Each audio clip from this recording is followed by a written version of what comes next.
It's your boy Crypto Blood.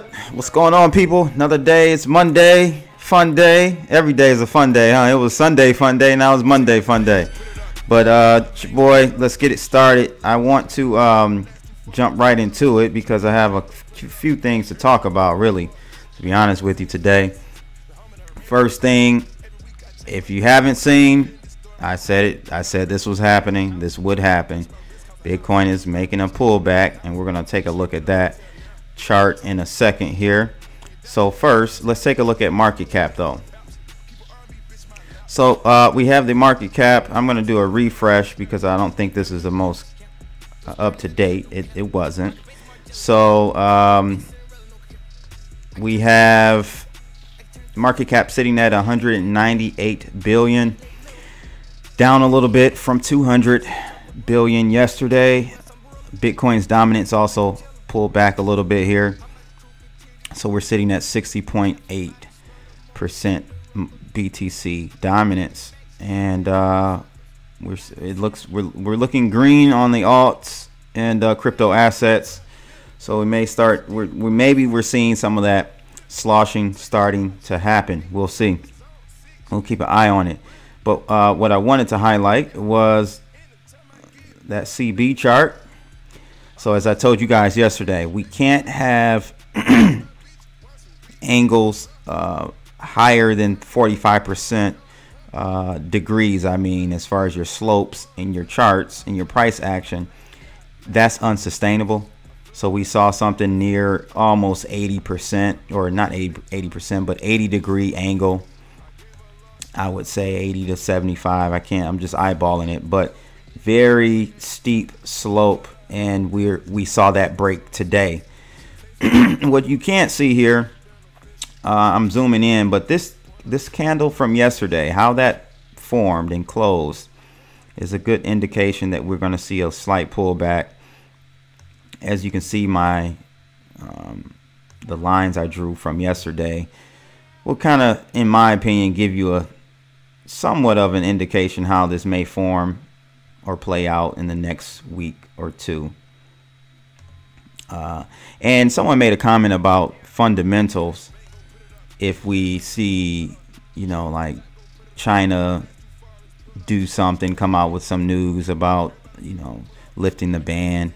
Yes, that so fundamentals is always that unknown variable in all equities or assets, right? Doesn't matter what you're trading. So your technicals can be spot on, but if you have some fundamental news that comes out out of nowhere, left field, it can affect the price of that asset in a good or bad way. So of course I can't predict any future projections to 100, to the T, because there's always that unknown variable of some fundamental news coming out, either side, bullish or bearish, for the asset. So you always got to keep that in mind. So yes, you're right. I can't remember who made that comment, but you're totally right about that. Fundamentals will always trump technicals, or fundamental news will always trump technicals for the most part.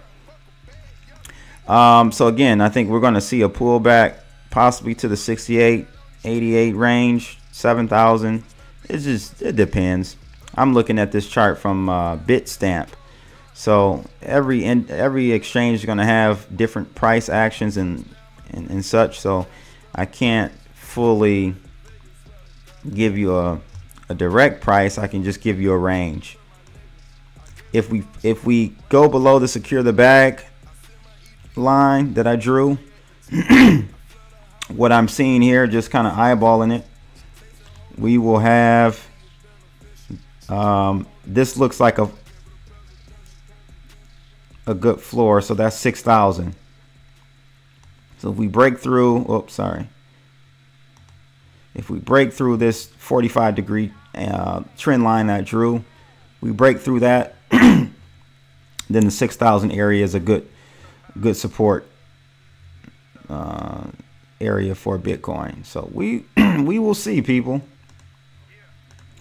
We will see. I will say I'm just gonna go ahead and do this now, since we're pretty much past Mars. You know what I'm saying? We were at Mars, we blew past the moon, kind of went, maybe we're doing one what do you call it, rotation around Mars.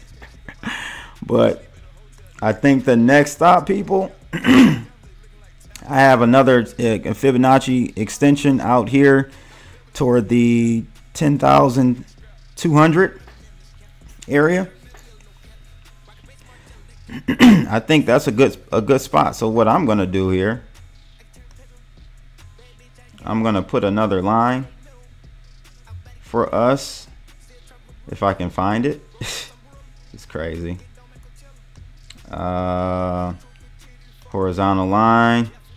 We're going to put that line right at the Fibonacci extension. I'm just going to say around here.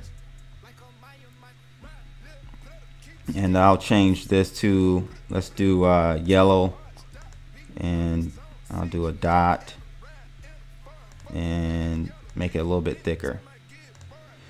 So that is, we're gonna go ahead and label this.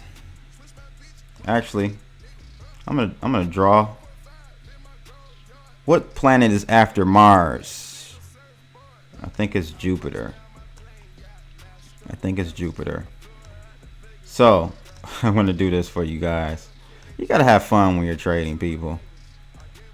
This is Jupiter, and you know we got the red dot. Let me just fill that in.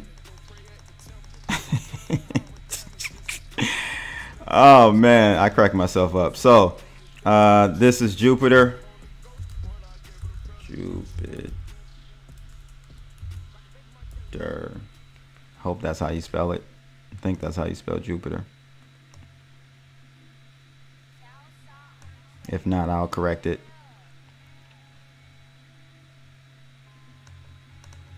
There we go, people. That's our next destination, people. Jupiter. And that's around 10,200 for me. And I know Clif has, you know, he's talked about that happening by the, you know, in December. I'm hearing a lot of people talk about December. I can see that. That's a good, I can see December, because December will put us like around here. You know, December 19th is right here. So yeah, I can see that. That kind of follows almost, you know, the lines, the wave lines that I drew. So we'll see. Just wanted to give you guys a quick update, and our next destination is Jupiter. Buckle your seatbelts. Oh, one last thing. Thanks to Daniel Becker for doing this. He's been doing this lately for us. The Clif notes for the Plain Truth show that Clif was on over the weekend, I believe, or last week. Those Clif notes are available if you go to cryptoblood.io, click on Uncle Clif info. You will see the latest Clif notes for that video. So go ahead over there. If you didn't have time to watch the full video interview, I think it was like an hour and some change, you can get the Clif notes summary of that video. Again, thanks Daniel Becker for that.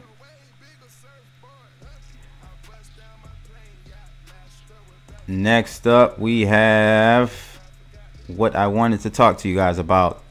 Tezos founder sued for securities fraud in potential class action suit. So the article kind of talks about, and I did a video about this fallout maybe a week or two ago. This coin, Tezos, is the mystery coin that Clif High has identified. Well, I should say has identified the Tezos as the mystery coin.